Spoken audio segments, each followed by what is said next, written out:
Here it is. As I did say, I was going to do live videos. I think I promised this some time ago, but I didn't ever think that it was going to be for a pandemic that is affecting the entire world. And of course, setting this up wasn't quite the easiest thing for me. I went all around and did all the wrong things, and yes, that's why it took time today. However, my plan, if you're wondering what I'm going to do for the next 21 days now that we're on lockdown in South Africa, I plan to do a video every day, and hopefully the lighting and etc. will be better for the next one.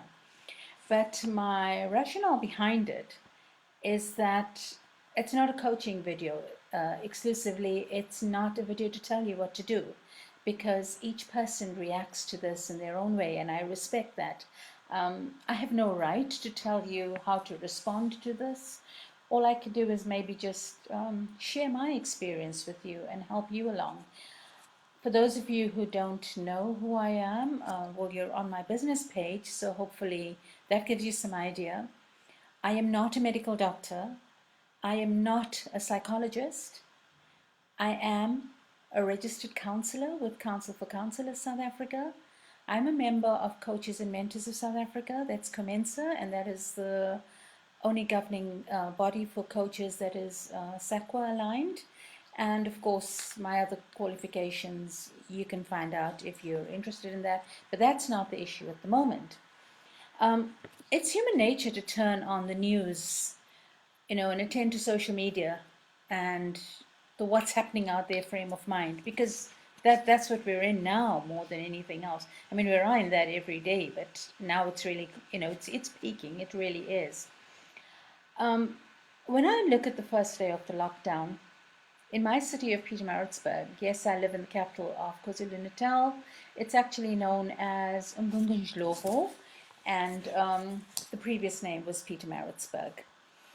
It was a rather grey morning, and on days when I don't have to get up very early, I prefer taking my tea or my coffee outside and greeting my dogs and sitting in, of course I talk to my dogs, I think many of us do. And when I looked at them this morning with my tea in hand, it was as if they were also lost. And then it dawned on me that they too might be having their problems and their concerns. And animals are very sensitive. I have a habit of taking a book outside with me to sit and read.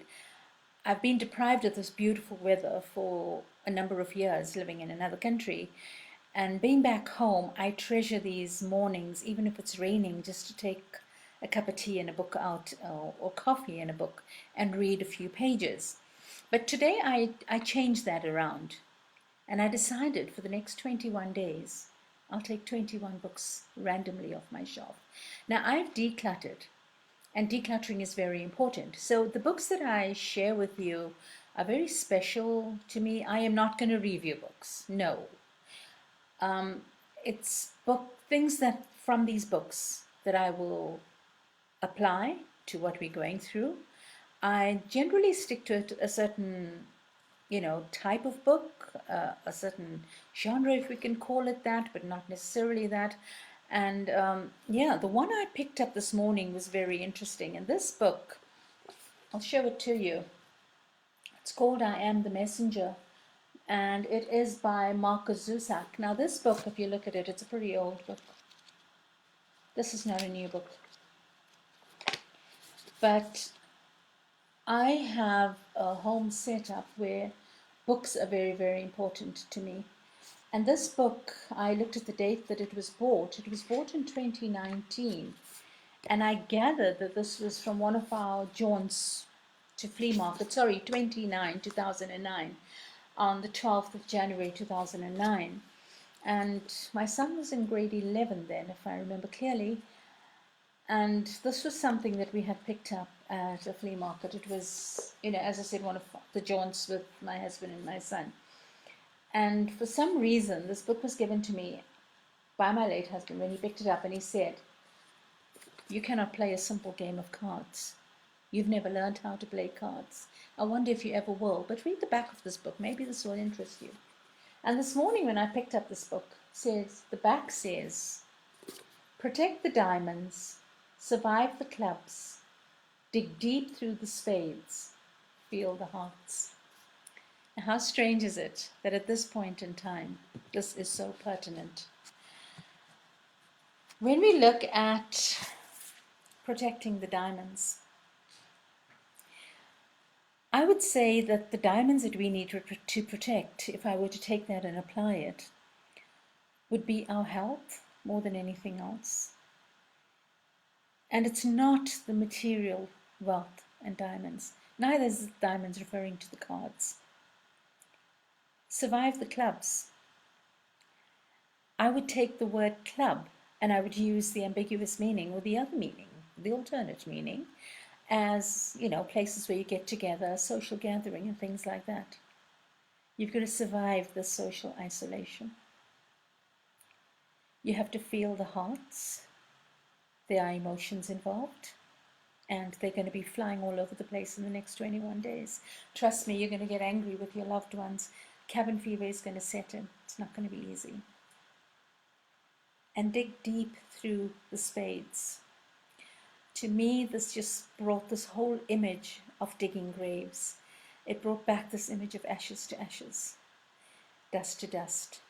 So we're all, this is a concern in the whole world now. It's not racial, it's not ethnic in any way, it's not based on the language you speak, the money you have. But if you were created human, this affects you. And maybe this is a way for man to get back to humanity and begin to be more mindful of the earth that is created and all those other things that go with it. And when you have this kind of time, that's when you think and you start focusing. I wish you well, and I pray that you will not allow yourself to swim in a sometimes drowning ocean of positivity. I'll tell you why I say that. It's very easy to say, be positive, think clearly, do this, do that. But over positivity borders on denial. And I have a passion, as much as I am very much, into my arts and my culture and things like that, I have a passion for science. And there's reality with science. We have to be realistic. Emotions are there. As I said, it's flying all over the place. But let's not run away from the reality that we are facing. By the same token, let's try and keep away from paranoia.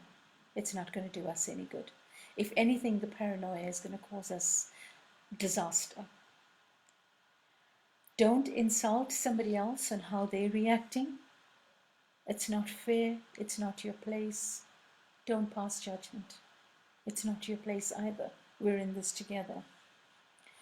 My counseling and coaching services are still going to run. I'm going to have to do this online with Zoom, which has become my favorite. And with effect from tomorrow, this is going to be slightly different. There will be the one book a day that I will use, different books as the days go by. But also, I'm going to focus on personal growth. I'm going to focus on a few aspects of developing yourself in this time, and hoping that by the end of this 21 days, that none of you has to be one of those 50 members allowed to attend a funeral, and that we rise from this. But we rise better people than we are. There's no place for arrogance. There's no place for self-centeredness. In all of this, consider those who are working so that we can stay at home. Much love, much prayers, and much blessings to you. Till tomorrow.